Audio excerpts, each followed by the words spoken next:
You're telling me that the main conflict of this movie is that the hit with these guys went wrong, so now the man with the plan is gonna take them out if they don't leave town within 48 hours. And then these people stay in town. Well, yeah, they're gonna be dead.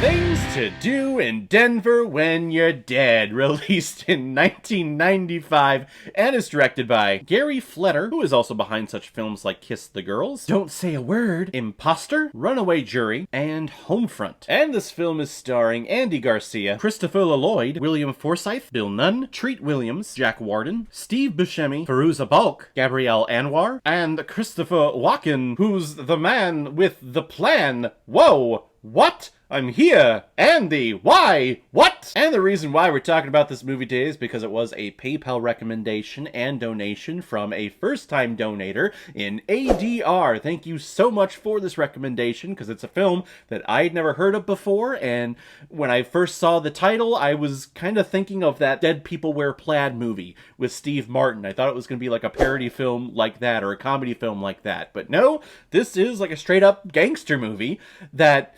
I mean, the hit that should have been really, really simple to pull off doesn't go off well, and then the main conflict is that, well, if they don't leave town, then they're screwed. But they don't frickin' leave town, so they're screwed. Like, what?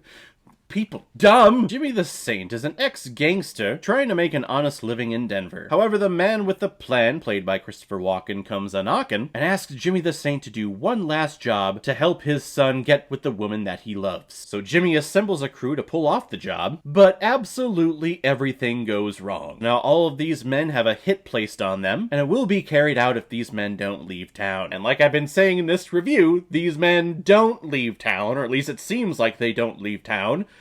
And, yeah, they get taken out.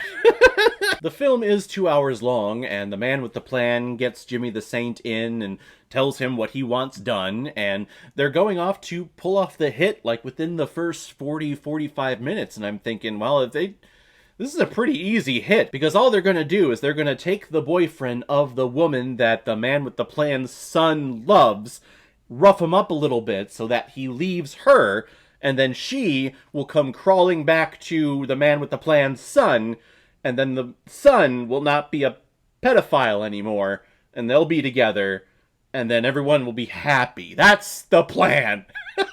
But essentially all they were going to do is just rough up this guy. But stupid Jimmy the Saint, who is leading this whole operation, decides to put, like, at the forefront, one of the hotheads who is basically Marty McFly, and you call him Chicken, he goes off on you. Spoiler alert, I guess. There are a lot of things about this movie that I just have questions on, so if you don't want to know what happens in the movie specifically, skip ahead or watch the movie and then come back here, but there's going to be spoilers, so you've been warned.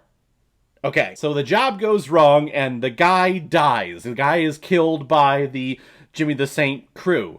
But then also the girl that they were wanting to fall back in love with the son of the man with the plan was in the car, and she comes around, and trigger-happy Christopher Lloyd shoots her because he's startled, and shoots her in the head, so now they're both dead. I don't think I've ever seen a movie where a job or a hit or a heist has gone so wrong. Like, the complete opposite direction of where you were going and where you wanted to end up. You were on the other side of the planet. Oh, we're just gonna rough up this guy so that he leaves her and then she can get back with him? Okay. Well, the end result is everyone's dead. And Jimmy the Saint was like your trusted guy to hire to do this?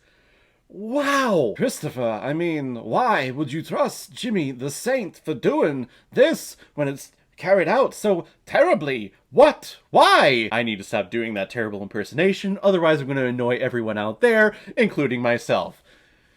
No promises, though. And then after that, Jimmy the Saint is called back, and he's taken full responsibility. He's saying, I will take full responsibility. But the man with the plan says, nope, it's not how it's going to be. All of you are buckwheats. You have 48 hours to get out of town. And I guess it's like some of them try to get out of town, but they don't. And Steve Buscemi, who's like the master hitman, comes in and takes everyone else out. Well, other than the one guy who hid a dead dog carcass in the bed, and how he didn't realize that he was not sleeping under the covers in the bed, I don't know. He's supposed to be this master assassin. How could you not tell that he was not laying there? Of course you're gonna get shot. You dumbass! Needless to say, there are a lot of dumb people in this movie. I'm not a hitman, I'm not a gangster, I don't belong to a mob, but I feel like I could do way better than these guys. And the best I could do for, like, roughing up someone would be like, hey, don't. I think this film suffers from it trying to be something that it's not, or trying to take itself way too seriously.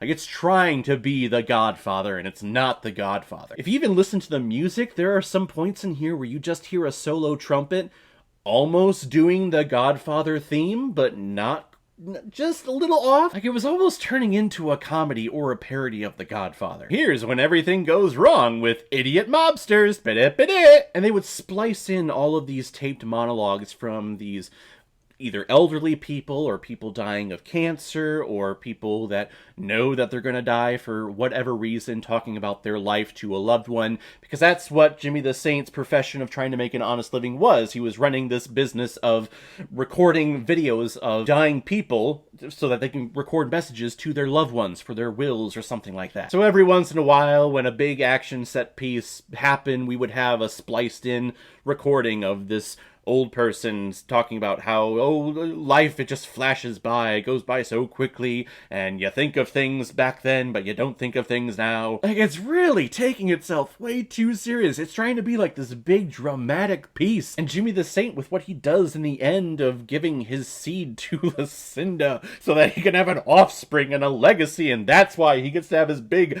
monologue moment on the video. It's like, come on, dude. You're dumb. You just leave town. Why? All these characters, I feel, are just dumb. And I get I'm not the writer, I'm not the one creating these characters or this world, but as an audience member watching this movie, it's like, come on, guys, give me some intelligent people here, because all these people are idiots. Andy Garcia plays Jimmy the Saint, and I mean, does he play anything ever other than a gangster or mobster? Really? I guess he was a casino owner in Ocean's 11, but I mean, kind of the same thing. Christopher Lloyd is in here, and yes, I know his last name is Lloyd. I just like saying Lloyd. I think it's fun. It's part of my charm. I'm gonna keep doing it. But he's here, a young Christopher Lloyd, and it's really interesting. He was the one that made sense. He was the one like, I'm old, and I have this condition where my limbs are actually falling off, and I'm kind of tired, so I'm not gonna run. I'm like, okay, I accept that. But then you have characters like Easy Wind, who I guess tries to go in the wind, but is taking his sweet-ass time, so of course Steve Buscemi catches up to him. And then Critical, who is really the reason why the whole thing fell apart. He's the most idiotic out of all of these people. Kind of charming in his stupidity. He has a